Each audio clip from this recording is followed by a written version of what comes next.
O que acontece durante a grande tribulação? O Senhor mostrou-me alguns eventos que acontecem durante a grande tribulação. Uma visão veio a mim durante uma oração com uma unção poderosa. Agora eu percebo que Deus me mostrou surpreendentemente, um por um na ordem dos acontecimentos. Essas cenas estão vividamente gravadas em minha mente, como se fosse um sonho de ontem, mesmo depois de muito tempo. Visão 1. Havia um menino chorando e se acabando em lágrimas com os punhos cerrados na entrada de um prédio pobre, que não tinha porta da frente, que é geralmente encontrada em prédios modernos, mas havia escadas escuras que levavam diretamente para o segundo andar. Eu me aproximei dele, que estava agachado na entrada e chorando, e lhe perguntei: "Por que você está chorando?" "A doutora se foi. Jesus a levou", disse o menino ainda chorando, sem nem sequer olhar para mim. "Ela me disse para eu acreditar em Jesus e ir à igreja, e ela também disse que Jesus viria logo para nos levar. Mas ele só levou ela e me deixou para trás." Meus olhos então se fixaram na clínica da médica. Era localizada no andar superior do edifício. Eu podia ver o quarto dela. Aquela jovem sincera médica deixou suas roupas jogadas na cadeira. Deus me mostrou em uma visão, na qual ela acariciava o cabelo do garoto cuidadosamente e pregava o evangelho para que ele acreditasse em Jesus. Eu percebi por que é que Deus me mostrou essa primeira visão.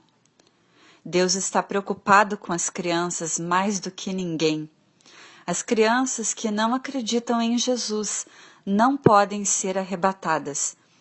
Elas serão deixadas para trás no mundo e devem enfrentar a grande tribulação com angústia e dor, incluindo crianças como este menino. Sabendo disso, o coração de Deus está quebrantado mais do que ninguém. Se as crianças estão a fazer tudo o que elas sentem, como jogos de computador, eles podem ficar viciados nesses jogos e seus espíritos serão tomados pelos demônios. Esse será um problema muito grande, porque as crianças devem começar a receber educação por meio de Jesus Cristo e ser fiéis desde cedo, de modo que sejam levadas ao céu quando a trombeta soar. Visão 2. Foi no meio da parte downtown de Los Angeles, Califórnia. O Espírito Santo me disse que eu estava na Boulevard Wilshire. Um jovem e uma mulher estavam caminhando pela calçada ao longo da rua. Eles estavam indo em direção ao oeste e a mulher estava andando para o lado da rua. O homem estava fazendo um discurso inflamado para a mulher, criticando Jesus.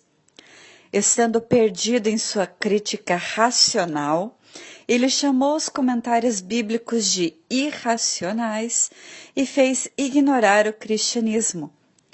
A mulher estava andando com cuidado e orando quieta, sem qualquer resposta aos comentários do homem. Ela estava com sua cabeça um pouco para baixo e carregava um livro contra seu peito.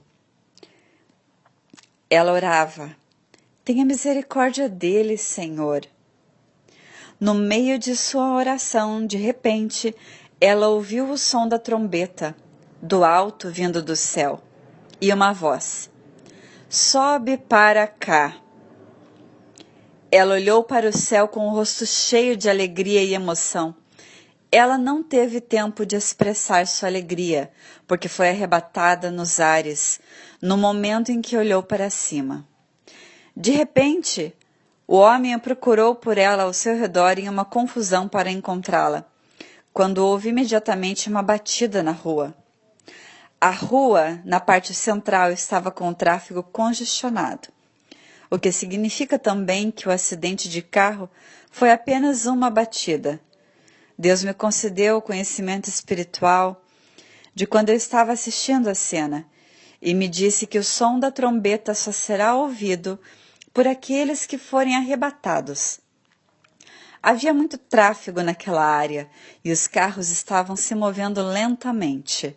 Não havia muitas pessoas que estavam sendo arrebatadas nessa circunstância, o que dá uma ideia sobre o quanto as cidades estão espiritualmente corrompidas. Eu estava olhando o cenário do alto, no ar, e eu perguntei ao Senhor Jesus: o que o mundo vai dizer sobre as pessoas que estão sendo levadas para o ar, Senhor Jesus? E ele me deu respostas precisas e detalhadas. A NASA dos Estados Unidos fará um anúncio de que milhares de OVNIs de um planeta distante no universo cercaram toda a Terra e sequestraram várias pessoas ao redor do mundo com uma máquina de sucção poderosa, ultramoderna, no mesmo momento. Prometendo fazer mais investigações sobre o assunto, tentarão encobri-lo. Visão 3. Eu vi um edifício que parecia ser um edifício oficial e um toque de sirene de emergência que tocava em todo o edifício. As pessoas estavam perplexas a respeito dessa situação que Jesus mencionou antes da NASA, ou seja, as pessoas estavam conversando a respeito daqueles que tinham supostamente sido sequestrados e estavam todos perplexos e surpresos. Uma jovem senhora solteira saiu do edifício com pressa e chegou à sua casa. Entrando em casa, ela gritou: "Mãe!" Ela estava olhando ao redor da casa para procurar sua mãe. De repente, ela parou em um ponto e percebeu o que tinha acontecido. Uma cristã devota, sua mãe sempre conversava com ela, que ignorava sua persuasão e considerava suas histórias sobre o fim do mundo uma piada. Então ela percebeu. Não era um caso de abdução de alienígenas de um planeta distante, mas o arrebatamento.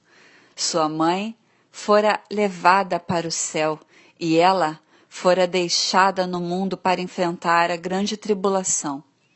Percebendo tudo isso, ela arremessou-se para baixo e chorou amargamente com uma dor tão grande.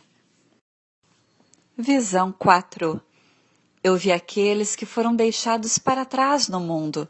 Eles tinham cada vez mais dificuldade para ganhar a vida, porque não tinham a marca na testa. Eles vendiam suas casas e decidiam se mudar para outro lugar. Um grupo de pessoas que parecia uma família estavam carregando uma bagagem pesada e sacos. Chegaram a ter um pingo de esperança de embarcar a bordo de um navio e se mudar para outro país. Mas eles não puderam entrar no navio, porque se deram conta de que não ter a marca significava não ir a bordo também. Sendo rejeitados e tirados para fora do navio, viraram as costas com os ombros baixos e caminharam sem força. Eles não poderiam entrar em um carro também e tiveram que caminhar até uma montanha. Vi um outro grupo de pessoas que estava caminhando ao longo da estrada de ferro em uma fila única. Eles carregavam muitas malas e bagagem nos ombros e nas mãos. Eram pesos pesados e difíceis. Era evidente que tinham andado uma distância enorme. Naquele momento, um trem foi passando. As janelas eram de vidro e, através dela, as pessoas ao longo da ferrovia podiam olhar e ver quem estava dentro do trem. No trem, os filhos do maligno, as pessoas que tinham a marca na testa ou na mão, estavam bebendo, comendo coisas deliciosas e fazendo muito barulho. Elas olhavam as pessoas para fora da janela dos trens, apontavam para elas e zombavam delas, riam uns para os outros. Alguns mostravam suas línguas para fora e faziam gestos provocadores sobre a janela. Olhando para eles, as pessoas da rua tinham várias reações. Alguns explodiam em gritos de angústia, outros ficavam bravos, outros os amaldiçoavam, balançavam seus punhos para eles. Em seguida, Um homem vinha até eles, que estavam chorando, levando seus braços em torno de seus ombros, batia-lhes nas costas, os consolando, e levando sua bagagem, ele mesmo. Ele ia com aqueles que estavam loucos, os aconselhava e os acalmava. Ele era um ministro deixado por Deus para uma missão de servir aqueles que ficaram na grande tribulação. Suas ações eram cheias de amor. Deus me fez perceber que o primeiro requisito para um ministro ser deixado neste mundo é o amor. Eles também foram caminhando em direção a uma montanha. Os filhos de Deus que não têm a marca não têm escolha, a não ser morar em montanhas, já que não haverá mais empregos para eles na cidade.